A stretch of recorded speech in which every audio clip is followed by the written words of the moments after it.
killed and injured in those dramatic attacks. Paula? Thanks so much, Miles. I think that'll be a scene repeated all over the world today. I know churches are talking about having moments of silence throughout the country, and no doubt Americans today will continue to feel the sting of this horrible tragedy that has confronted our country. Right now, I am joined by Dennis Ross, who is the former special envoy in the Middle East. He served in the Clinton administration. Welcome, sir. Good to have you with us this morning. I wanted you to provide some context for us today. Yesterday, we saw some groups of Palestinians celebrating in East Jerusalem and in the West Bank, and declaring this as a victory against Israel. How widely held of a view is that among Palestinians? I think today it's probably wider than many Palestinian officials would suggest that it is. I mean, you are dealing in a climate where there's a lot of anger among the Palestinians and a desire to hit back. But there's also a climate that has been created by their leadership. You cannot continually talk about the virtues of martyrdom. You cannot continually talk about the importance of struggle. And you cannot continually extol the virtues of the suicide bombers and talk about how the United States must also pay without there being a consequence in terms of attitudes. One of the things that is going to have to be done, not only with the Palestinians, but with many of the Arab regimes that are friendly to the United States, they cannot continue to use their media as a release for outrage and for anger, and therefore allow within those medias, which basically are not free except to spew certain hatred, they cannot use those medias to create a climate of legitimacy for this kind of behavior, and that is what they have done. How are you going to stop that from happening? Well, one of the ways is if, in fact, these governments, especially in the Middle East, among our Arab friends, want us to be engaged in terms of pursuing diplomacy at an appropriate moment, there's also going to have to be an understanding that there's no free lunch here. They have responsibilities too. And one of the ways that they can carry out their responsibilities is to make it clear this behavior does not represent their cause, it discredits their cause, and in fact, if they want the world to identify with their interests, they're going to have to behave differently.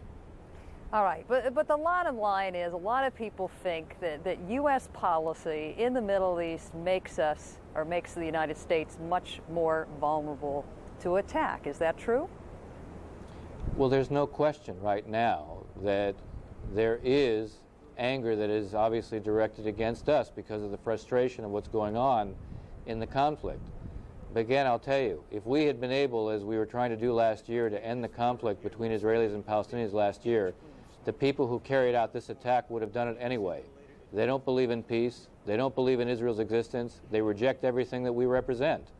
So one of the things that has to happen is these groups have to be completely discredited.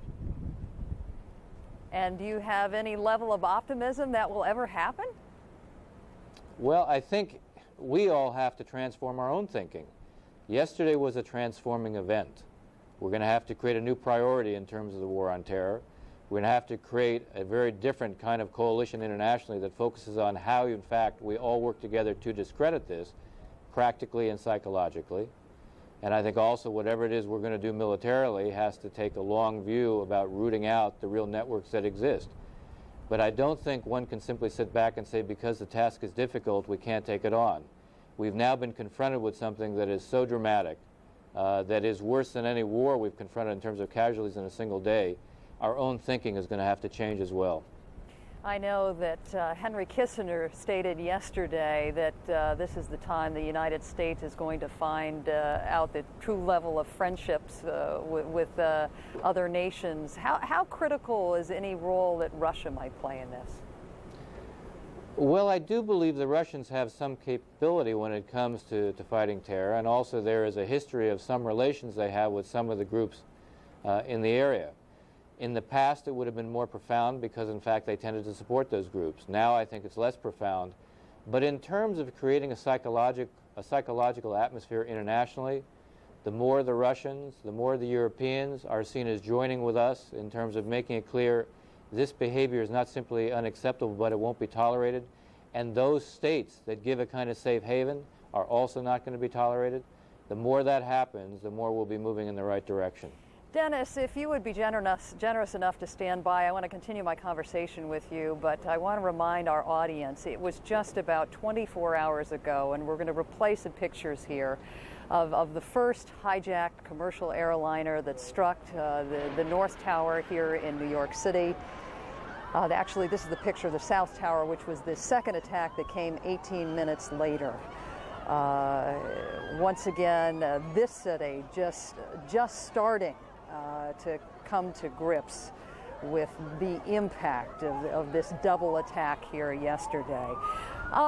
Dennis, Secretary of State Colin Powell was a guest on the air earlier this morning and bristled when I asked him about Senator Orrin Hatch's assessment that U.S. intelligence has now intercepted communications between bin Laden supporters actually discussing the attacks. Bristles may be too strong of a word, but I think he made it quite clear he is extremely uncomfortable that Senator Orrin Hatch is talking about any of this intelligence information.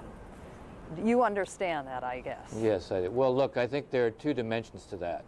The first is we obviously have certain kinds of techniques and methods which we don't want compromised, because if they get compromised, then you lose the capacity to use those. And obviously, right now, what we're trying to do in the intelligence area is figure out exactly what happened, look back at what might have been indicators that were discounted because they weren't seen as plausible, and then pursue those leads. So anything that compromises the ability to find out what happened is obviously something that's not going to be in our interest, number one. All right, but Dennis, do you have reason to believe these communications were actually intercepted, showing? I mean, we know that an Arab newspaper based in London, at least the editor had reported that these attacks were telegraphed as long as 3 weeks ago. Do you believe the intelligence information? Look, my sense at this point is we don't really know. And the tendency is to leap to a conclusion because we all want to know in response to such a horrific set of events. I would just tell you from a historic standpoint, we were convinced early on that with Pan Am 103 it was groups based in Syria. Later on we found out that it wasn't. It may well be that the speculation about Osama bin Laden turns out to be right, but I think we really do have to be cautious at this point. The people who carried this out not only had great organization, they had people who could fly these planes. That's not something that is normally associated with the Osama bin Laden group. So I think one has to be somewhat cautious, and I think that Secretary Powell's reaction was entirely appropriate. All right, Dennis Ross, thank you very much for all your insights this morning. We very much appreciate your joining us. Right now, we're going to turn our attention to London, and that's where we find Christiane Amanpour this morning. You're what, outside 10 Downing Street right now? Yes, indeed, Paula. We're outside 10 Downing Street, the official residence and office of the British Prime Minister. Britain, the United States' closest ally in Europe. In the last couple of hours, the Prime Minister has done several things. He's had a 20-minute telephone conversation with President George W. Bush. He has had a press conference in which he was very forthright and very convincing towards the press about how he viewed what had happened in the United States yesterday. He's convened security meetings and he is convening a cabinet meeting. He's calling back Parliament to discuss this issue and raise a public debate as to what has happened and what measures can be taken to combat this kind of terrorism.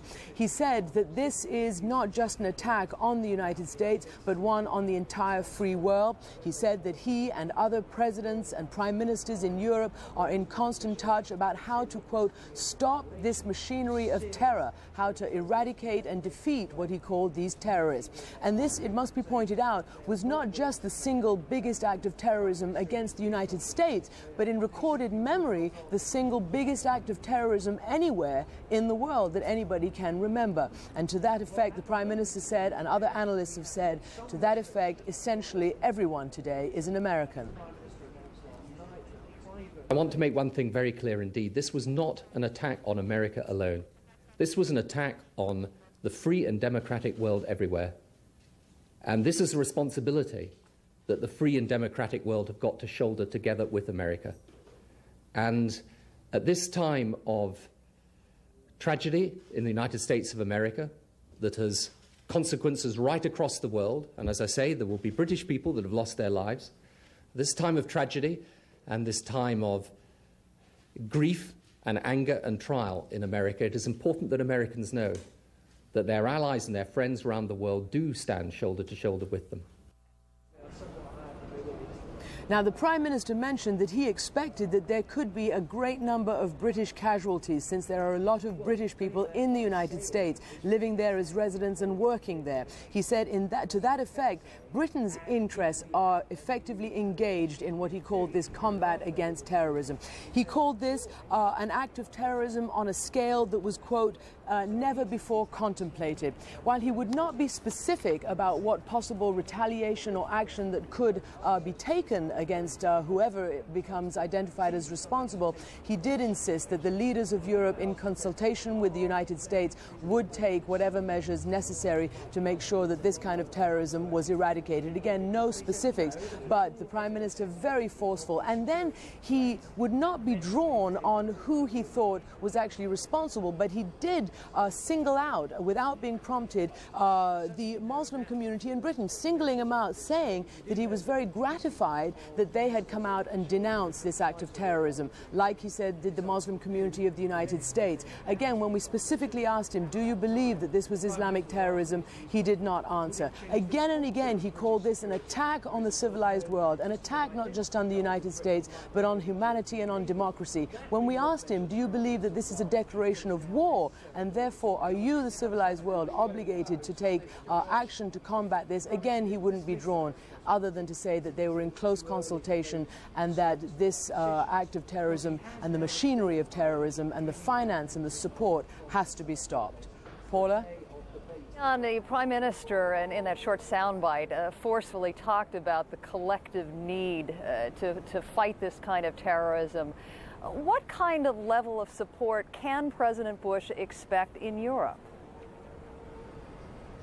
Well, certainly from Great Britain, I would say a great deal of support. Remember, the British have stood shoulder to shoulder, as the Prime Minister said, with the United States in various actions in the last 10 years alone, much less in history.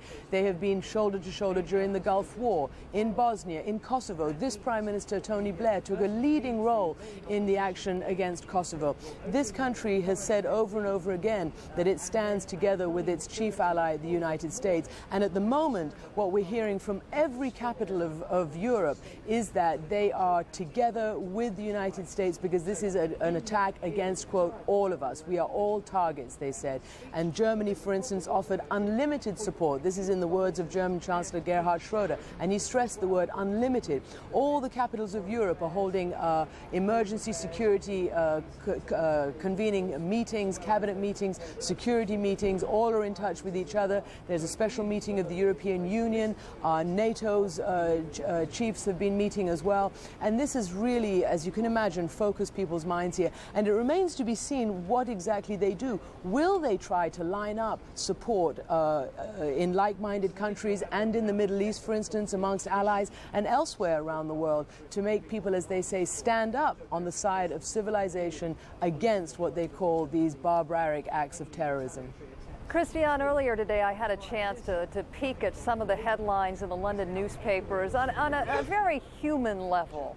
What is the reaction of average British citizens to what the kind of wrath that we... Well, on a very human level, I can tell you the reaction is one of shock, profound shock, and indeed fear. I've heard people talking about how this is just scary. People cannot imagine that something of this magnitude, of this organization, in a place like New York and Washington and other cities in the United States, that this could happen. And people really feel that if this can happen in the United States, well, then it can happen anywhere. United States is meant to be Fortress America. This is not meant to happen in the United States of America, and it has profoundly shocked people.